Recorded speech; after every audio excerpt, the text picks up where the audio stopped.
Hi guys and girls, I'm Obsidian Ant and welcome to Elite Dangerous Horizons. Today we're going to go take a look at the Sol System, the home of Earth. Here I am then in M. Gorbachev, one of the space stations orbiting our planet. I'm in my Cobra because I thought that'd make a nice change to head out and explore in.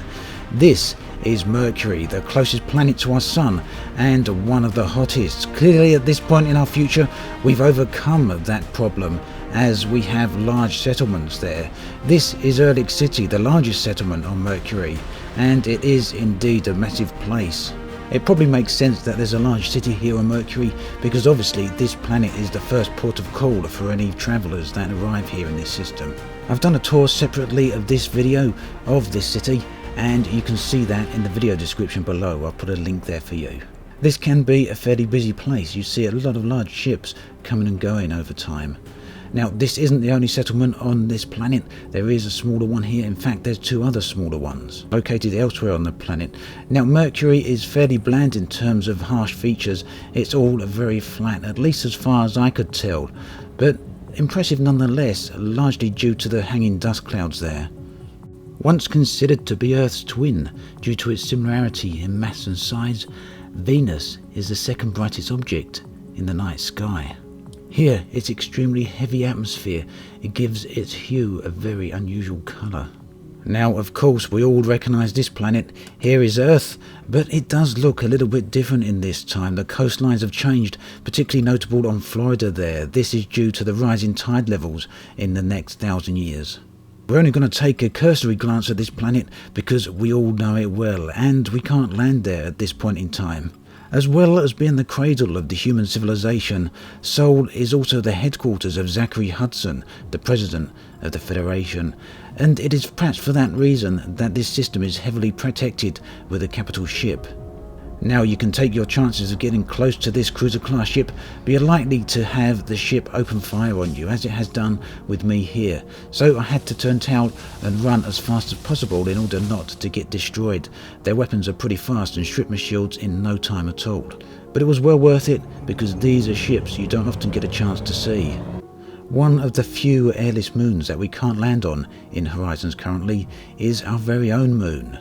But we'll spare the time to have a very quick look at it here, if only so we can see the dark side of the moon, or the side that we don't usually get to see. You can see it's been impacted by a massive meteor at some point, highlighted by the large impact lines strewn across the vast area of its surface. Once known as the Red Planet, Mars is now terraformed and inhabited, but it's still a very beautiful planet, and here remain some traces of its former surface. We're only stopping here briefly though at Mars because we're now onwards to areas where we're going to be able to land. Here is Jupiter, the first gas giant in our system and the largest planet here. With a radius of 69.9 thousand kilometers, it dwarfs nearly every other planetary object here in our system. Jupiter has 63 known moons, but only a few of them are included in Horizons.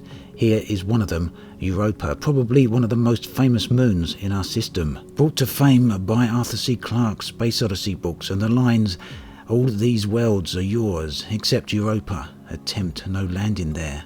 But that is precisely what we're going to do. That is the entire point of Horizons after all.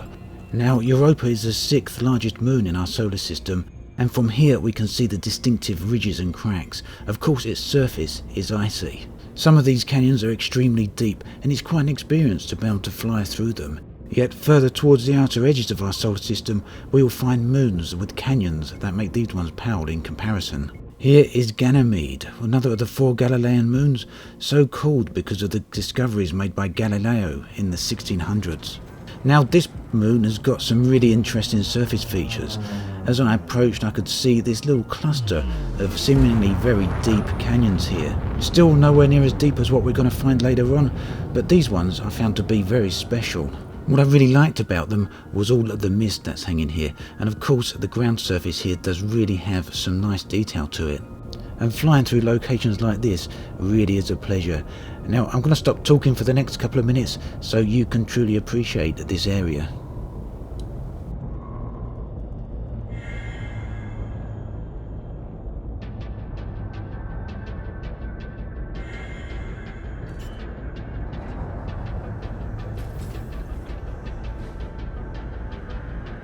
Galactic gear deployed.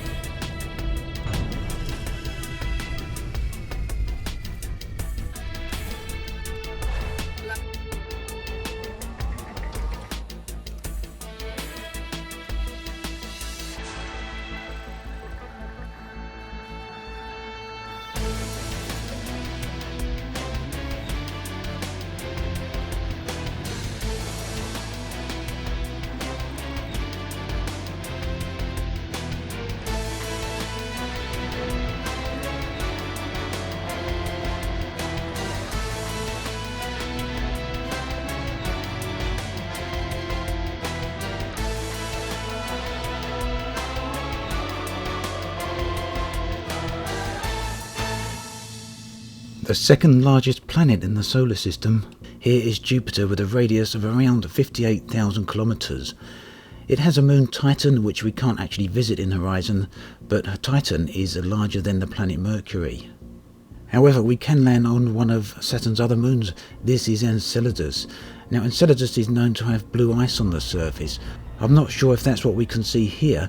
In the NASA pictures, the ice occurs in roughly straight lines. Here it's in circulars, which looks a bit like impacts from meteors, but nonetheless it's an area that is well worth checking out. Now, you'll find as you explore around the galaxy that some of the moons and planets are very small, and that they have horizons that are very close to you. In some ways that is a very strange and unusual sensation, but even still, when you're down on the surface, even the smallest of bodies can seem quite large. Here is one of the views I've wanted to see for a very long time, Saturn Rise, and certainly something you don't get to see every day, and now with the wonders of VR I've experienced it. Now, this is probably going to sound very, very strange, and I was going to avoid making any sort of comment like this, but one of the most unexpected surprises come from Uranus. Yes, Uranus jokes are 10 a penny, but, well, this one was going to sound funny whichever way I said it. It actually came from Ariel, one of Uranus's moons, and in Greek mythology, Ariel was the daughter of the god Poseidon.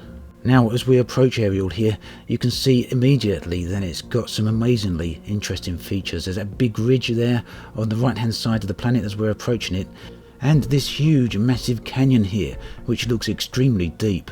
Now, my approach was a bit on the far side, but it didn't really matter too much because the length of this canyon meant that I would have plenty of time to get down into it without overshooting it. And even from this distance we can see that the canyon has a very thick layer of dust. In fact, the dust is so thick that it's not even possible to see the bottom of this canyon here. I don't know quite how deep it is because I wasn't able to get right to the bottom, but it looks certainly like it's quite a few kilometers down. This was easily the best area I found within the solar system. I'd spent quite a long time searching all the other planets, and so far none of them have rivaled this. Now, here on the left you can see a little plateau that I'm going to land on. Down to the right, the canyon goes down even deeper. My plan was to go down there a little bit later on, but first I just wanted to settle here, around about halfway down, or at least what I was anticipating to be halfway down. Now, visuals here are quite murky. It's a bit difficult to land because I can't quite see clearly where the ground is going to be. But as I get closer, that starts to resolve itself a little bit, and, well, I managed to work out and find a location to land at.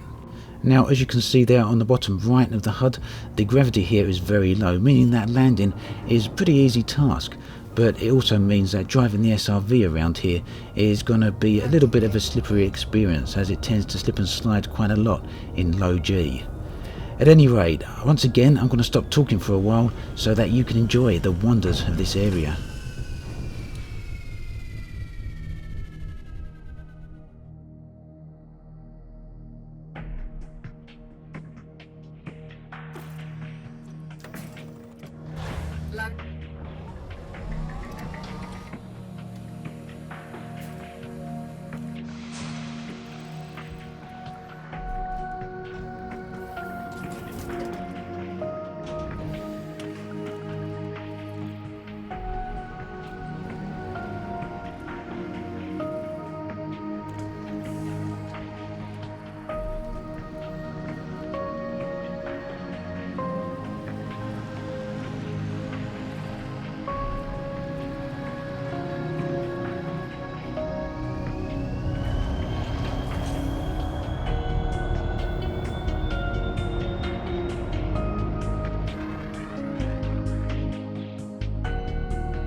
So as I suspected, driving around here was a little bit of a challenge, but after this time I'm slowly starting to get used to driving the SRV. Some people tend to have a bit of trouble with it, and I can really understand why that is. I had a lot of trouble with it myself, but once you get used to the controls and don't throttle it too fast all the time, it's really not too bad. Now, the low gravity here does have the added benefit that large falls don't destroy the SRV and don't damage it too much. So I wanted to see how far I could actually drive down this canyon. I wanted to try and get to the bottom, and then summon the ship back. I thought that would work out to be a very nice experience. It's quite a nice thing to see. But there was a bit of a problem. These rocks started to become quite an issue. I kept getting caught on them, and at one point slightly further down here, the SRV seemed to get caught onto a rock that was inescapable. No matter how far I drove away from it, I would rubber band and get pulled back to it. Now this at this point is beta, so do keep that in mind, especially if you're watching the video at a later date. It could well be fixed by then. As I approached the planet, you may remember seeing a ridge off to the right hand side of the planet.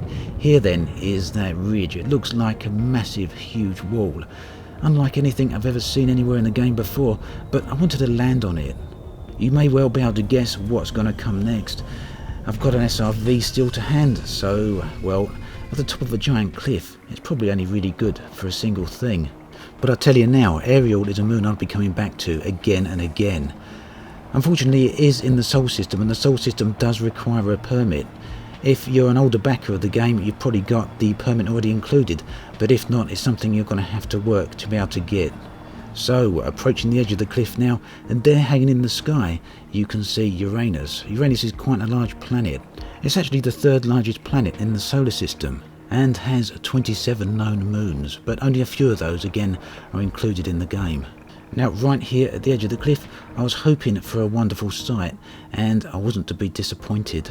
From this vantage point, you can see just how high up we are, and that the ridge itself just goes on for miles and miles, disappearing there off over the horizon. And yes, because this moon is very small, you can actually see the curvature of the horizon here. Far down below are some more crevices, cracks, and probably a few canyons as well. Now, I suspect by this point you already know what the plan is going to be. With the SRV at full health, a tank full of fuel, and some really good boosters, there's a good chance that I would be able to survive this. It's probably the type of sequence that's going to be spoiled if I narrate it, so I'll let you watch it for yourselves. Here we go.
Truly unbelievable.